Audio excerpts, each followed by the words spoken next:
बिस्मिल्लाहिर्रहमानिर्रहीम। मेरा नाम डॉक्टर कल्ब हैदर है। मैं कंसल्टेंट साइकेट्रिस्ट हूँ यहाँ हैदराबाद में सरकावाज इंस्टीट्यूट ऑफ साइकेट्री में अपनी खिदमत सर अंजाम दे रहा हूँ। ये हमारा एक इंस्टीट्यूट है जिसमें पोस्ट ग्रेजुएशन होती है और डिफरेंट चीज़ें हैं हमारे पास, फॉरेंसिक साइकेट्री और डिफरेंट चीज़ें। तो आज हम जो हमारा एक ये यूट्यूब चैनल है जिसे आप रेगुलरली देखते हैं और आपको अपडेट्स मिलती हैं हर टॉपिक पे, जिस तरह शिज़ोफ्रेनिया हमारा चल रहा है, करीब हम चाइल्ड साइकेट्री का टॉपिक्स इस पर शुरू करने वाले हैं और डिफरेंट चीज़ें हम इसमें कर रहे हैं। और इसी तरह डिप्रेशन की एक पूरी सीरीज़ चल रही है, इसी तरह शिज़ोफ्रेनिया की हम सीरीज़ लेके चल रहे हैं। तो डिप्रेशन की सीरीज़ में आज हम जो चीज़ डिस्कस कर रहे हैं वो है डिप्रेशन का ट्रीटमेंट। तो बेसिकली हमारा ट्रीटमेंट मॉडलिटी इस तरह से होती है कि बायो साइको सोशल, बायोलॉजिकल होता है, सोशल होता है, साइकोलॉजिकल होता है। पहले तो ये बात है सबसे अहम कि हम डिप्रेशन को असेस करते हैं, ठीक है। उसमें हैमिल्टन डिप्रेशन रेटिंग स्केल है और डिफरेंट रेटिंग स्केल्स हैं, उन पे असेस करते हैं। उसमें देखते हैं कि पेशेंट का डिप्रेशन किस लेवल का है। अगर उसकी सिवियरिटी ज़्यादा है, सिवियर लेवल का है, तो फिर हम उस पर ये है कि ड्रग स्टार्ट करते हैं। माइल्ड टू मॉडरेट पे हम सोशल साइकोलॉजिकल ट्रीटमेंट एडवाइस करते हैं पेशेंट को, जैसे काउंसलिंग, कॉग्निटिव बिहेवियर थेरेपी, ठीक है। और सोशल इश्यूज़ से डिस्कस करते हैं, उसके प्रॉब्लम्स उससे डिस्कस करते हैं, उनके सॉल्यूशन डिस्कस करते हैं, फिर उन्हें अप्लाई करते हैं हल्के हल्के। उसको हम कोशिश करते हैं कि उसकी चीज़ों को सॉल्व करना शुरू करें, उसके प्रॉब्लम्स को सॉल्व करना शुरू करें, और हम उसको हेल्प आउट करते हैं क्राइसिस रिज़ॉल्व कराने में, क्राइसिस इंटरवेंशन में। ये सारी चीज़ें हम उसके साथ करते हैं। लेकिन अगर हम देख रहे हैं कि जो हमारा लेवल है, जो हमारे स्केल्स पे लेवल आया है, जो डिप्रेशन का स्केल हमने अप्लाई किया है, उस पर अगर सिवियरिटी ज़्यादा आई है, सिवियर लेवल का है, तो हम डेफिनेटली फिर बायोलॉजिकल ट्रीटमेंट में जाएंगे, मतलब फार्माकोलॉजिकल ट्रीटमेंट हम जाएंगे। उससे पहले हम बेसलाइन इन्वेस्टिगेशन की ज़रूर कराएंगे। जैसे हम उमूमन डिस्कस करते रहते हैं कि जी वेट करेंगे, वेस्ट सर्कमफ्रेंस करेंगे कि उसकी वेस्ट कितनी है। इसके अलावा HbA1c करेंगे, फास्टिंग ब्लड ग्लूकोज करेंगे, लिपिड प्रोफाइल करेंगे, कार्डियोवास्कुलर असेसमेंट करेंगे, वो ECG वगैरह। और प्रीवियसली अगर उसका कोई कार्डिक इशू चल रहा है, मेटाबॉलिक कोई इशू चल रहा है, तो वो हम उससे डिस्कस करेंगे ये सारे। और उसके साथ साथ therapeutic effects, potential therapeutic effects उससे डिस्कस करेंगे पेशेंट से, पॉसिबल एडवर्स इफेक्ट डिस्कस करेंगे, वेट गेन हो गया, सेडेशन हो गई, या और कोई इशू अगर दवा से रिलेटेड है तो वो हम उससे डिस्कस करेंगे। जैसे पहले हम उमूमन क्या करते थे कि TCAs स्टार्ट करते थे, तो उनसे बाज़ दफ़ा ये होता था ड्राइनेस ऑफ माउथ हो जाती थी, ब्लडिंग ऑफ विजन हो जाती थी, कॉन्स्टिपेशन हो जाती थी, यूरिनरी रिटेंशन हो जाती थी, वेट गेन हो जाता था, और कार्डियोवास्कुलर साइड इफ़ेक्ट शुरू हो जाते थे। ज़्यादा हाई डोज हम नहीं यूज़ कर सकते थे, तो उसकी सेफ्टी प्रोफाइल नहीं होती, तो हमें प्रॉब्लम्स होते थे। तो SSRIs अब हम जब से आई हैं तो हमें ये प्रॉब्लम्स मिनिमल हो गए। लेकिन हैं अभी भी ऑब्वियसली SSRI से भी बहुत सारे साइड इफ़ेक्ट्स होते हैं, तो वो हम सब मॉनिटर करेंगे और उसको बताएंगे।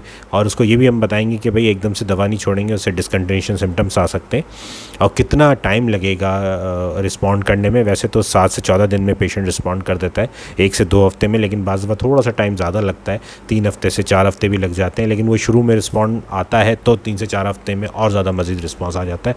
तो ये सारी चीज़ें हम डिस्कस करेंगे, उससे उसको बताएंगे, उसके साथ एक गुड थेरेप्यूटिक रिलेशनशिप अलाइंस एक बनाएंगे ताकि हम उसे डिस्कस कर सकें और हमें वो फीडबैक दे सकें।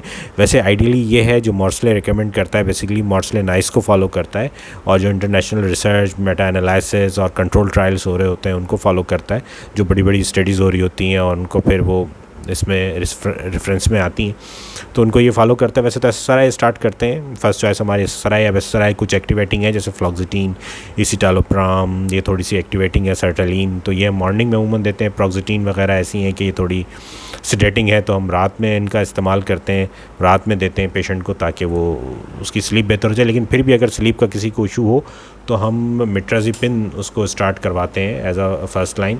लेकिन ये है कि वैसे बेसिकली हम SSRI जो है वो स्टार्ट करते हैं। अब स्टार्ट हमने करा दी उसको एंटी डिप्रेसेंट, तो अगर ज़रूरी है तो हम टाइट्रेट करेंगे डोज़ को। वो हम असेस करते हैं हर 2 हफ्ते बाद ना, 1 हफ्ते बाद, 2 हफ्ते बाद हम उसे असेस करते रहते हैं। और अगर क्लिनिक पे आपका OPD पेशेंट है तो 2 हफ्ते बाद आप उसको इजीली असेस कर सकते हैं, और उसमें हम देखते हैं कि रिस्पांस क्या आता है। फ़र्ज़ कीजिए कि अफेक्टिव है, दवा का रिस्पांस आ गया। फ़र्ज़ कीजिए कि आपने SSRI शुरू की थी, प्रोक्सिटीन शुरू की थी, 20 मिलीग्राम पे रिस्पांस आ गया। एसिटालोप्राम शुरू की थी आपने 5 मिलीग्राम पे, 10 मिलीग्राम पे रिस्पांस आ गया। सर्टालिन शुरू की थी, 50 पे आ गया, 100 पे आ गया। तो जिस पे रिस्पांस आ गया वो आप अफेक्टिव है, वो अगर मतलब ये है अफेक्टिव है, तो आप वो कंटिन्यू करेंगे आप 6 से 9 महीने, जहाँ से वो ठीक हुआ है वहाँ से, ठीक है, फुल ट्रीटमेंट डोज। उसका वो रहेगा जिस पे उसका रिस्पांस आया है, जिस पे वो मुकम्मल उसके सिम्टोमेटिक इम्प्रूवमेंट आई है। ठीक है, तो इसीलिए फिर हम इस दवा को कंटिन्यू करेंगे 6 से 9 महीने कम से कम। इसके बाद इस दौरान हम फिर इसके बाद इसको टेपर ऑफ करेंगे। इस दौरान 6 महीने में लास्ट में हम आके इसको टेपर ऑफ करेंगे, उसको ड्रग फ्री करेंगे। अगर फ़र्ज़ कीजिए असर नहीं आया दवा का, कोई मतलब अफेक्टिव नहीं रही है, 1 से 2 हफ्ते आपने असेस किया उसको, जैसे मैंने आपको पहले भी बताया था कि 2 हफ्ते में रिस्पॉन्स आ जाता है, लेकिन अगर नहीं आता तो 1 हफ़्ता और आप उसे देख सकते हैं। 21 डेज़ का आप ट्रायल ले सकते हैं, 3 हफ्ते का। तो वही यही बता रहे हैं कि आप 1 हफ़्ता या 2 हफ़्ता और उसको देख लें, लेकिन इसमें थोड़ा सा रिस्पांस आए तो आप 1 से 2 हफ़्ता और वेट कर सकते हैं, दे सकते हैं। इफ़ स्टिल नो रिस्पांस, कोई रिस्पांस नहीं आया, तो आप डोज़ इंक्रीज़ करेंगे, या फिर आप उसको डोज़ इंक्रीज़ किया आपने, 1 से 2 हफ़्ता देखा, रिस्पांस आ गया, अफेक्टिव रहा, तो फिर आप वही 6 से 9 महीने वाले पे चले जाएंगे। अगर नहीं आया, 1 से 2 हफ़्ते आपने और वेट कर लिया, नहीं आया, तो फिर आप स्विच करेंगे डिफरेंट एंटी-डिप्रेसेंट पे। इसी तरह आप थोड़ा सा पहले यहाँ आ जाएं, फिर हम नीचे जाके भी इसको डिस्कस करेंगे कि जी पुअरली टॉलरेटेड होती है, टॉलरेट नहीं कर पाता पेशेंट अगर इसको, तो स्विच करेंगे टू डिफरेंट एंटी-डिप्रेसेंट। हम कोई और एंटी-डिप्रेसेंट उसको स्टार्ट करा देंगे जो टाइट्रेट करते हैं हम, थेरापेटिक डोज उसका टाइट्रेट करेंगे। उसको हम 3 से 4 हफ्ते तक उसकी एफिकेसी को हम देख सकते हैं, उसकी टॉलरेबिलिटी को देख सकते हैं, उसके साइड इफ़ेक्ट्स मॉनिटर कर सकते हैं 1 से 2 हफ्ते, और उसको हम मॉनिटर कर सकते हैं कि सिम्टोमेटिक इम्प्रूवमेंट आ रही है कि नहीं। वो हम 3 से 4 हफ्ते और इसको देख सकते हैं। ठीक है, इसी तरह आप फ़र्ज़ कीजिए कि ये जो आपकी ड्रग है ये रिस्पॉन्ड नहीं किया इसने, और यहाँ आपने देखा 1 से 2 हफ्ते और वेट किया, उसने रिस्पॉन्स नहीं किया, तो आपने स्विच किया। यहाँ वो अफेक्टिव थी या वो अफेक्टिव हो गई थी 1 से 2 हफ्ते और वेट करने के बाद, तो वही 6 से 9 महीना आपने उसको कंटिन्यू किया। यहाँ आपको प्रॉब्लम ये आ रही थी कि जो था वो पुअर टॉलरेटेड थी, टॉलरेट नहीं कर पा रहा था, साइड इफ़ेक्ट का प्रॉब्लम हो रहा था, तो आपने स्विच किया था डिफरेंट एंटीसाइकोटिक पे। अब क्या हुआ कि वो भी जो आपने स्विच किया वो भी, उसमें भी आप कामयाब नहीं रहे और उसका इफेक्ट नहीं आया, पुअरली टॉलरेटेड हुई, तो आपने फिर स्विच किया दूसरी एंटी डिप्रेसेंट पे, और फिर आपने उसको टाइट्रेट किया उसके डोज़ को, जैसे प्रीवियसली हमने किया कि 14 दिन बाद 7 दिन बाद हम थोड़ा सा टाइट्रेट करते हैं डोज़ को रिस्पॉन्स मॉनिटर करने के लिए। लेकिन ये फिर हम 3 से 4 वीक तक उसको असेस करेंगे। अगर अफेक्टिव हो जाता है यहाँ पे, वो टॉलरेट कर सकता है, साइड इफ़ेक्ट प्रोफाइल उसके इम्प्रूव हो जाते हैं, इस दवा से उसको साइड इफ़ेक्ट नहीं आ रहे जिस पे हमने चेंज किया, तो फिर हम वही उसको 6 से 9 महीने हम दवा को कंटिन्यू रखेंगे और उसके बाद टेपर ऑफ करेंगे। ये फर्स्ट एपिसोड डिप्रेशन का मैं आपको बता रहा हूँ सारी चीज़ें। अगर इसमें अफेक्टिव नहीं है और हम थोड़ा सा नीचे जाएँ, इस तीसरी ट्राई में भी हमारा नहीं इफेक्ट आया, तो हम थर्ड चॉइस के ऑप्शन पे जाएंगे जो मिट्राजिपिन है, वर्टिऑक्सिटिन है और एगोमेलाटिन है। इनको हम यूज़ करने की कोशिश करेंगे।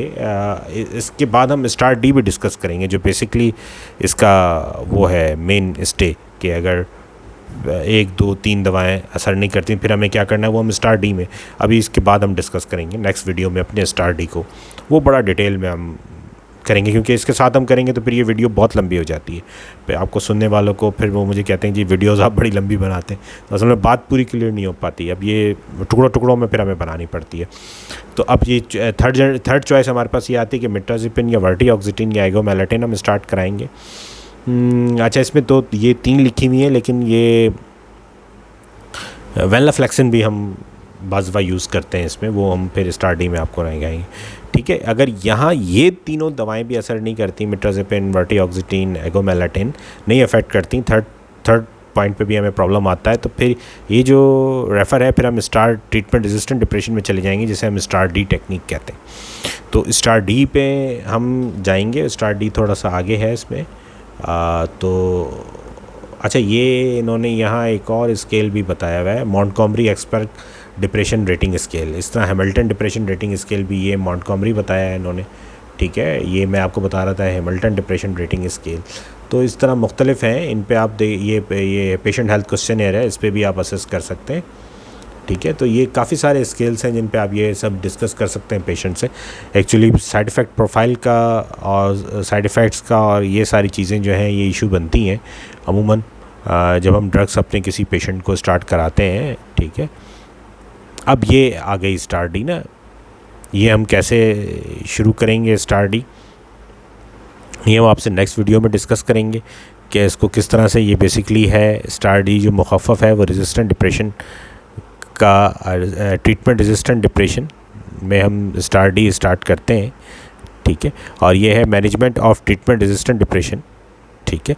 इसका ये जिसका STAR-D जिसका शॉर्ट फॉर्म है वो है sequenced treatment alternative to relieve depression, sequence treatment alternatives to relieve depression, STAR-D।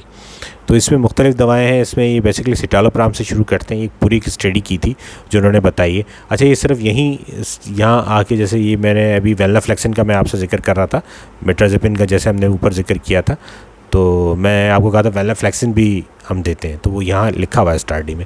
अच्छा, ये यहाँ ख़त्म नहीं हो जाती। बहुत सारे लोग समझते हैं शायद कि ये ट्राइनल ये जो है ये मेट्राजेपिन वेलनाफ्लेक्सिन पे आकर ख़त्म हो जाती है। ऐसा नहीं है, ये यहाँ आकर ख़त्म नहीं होती, बल्कि ये आगे तक जाती है। आगे भी है, वो नेक्स्ट पेजेस पे है। वो हम इंशाल्लाह नेक्स्ट वीडियो जो इसकी बनाएंगे STAR-D की, उस पर फिर हम इसको डिस्कस करेंगे कि हमें ये कैसे करना है, ठीक है। यहाँ तक आपका देखने का बहुत शुक्रिया, और इसको मेरे चैनल को ज़रूर सब्सक्राइब करिएगा ताकि आपको अपडेटेड वीडियो मिलती रहे। लाइक कीजिएगा। Thank you.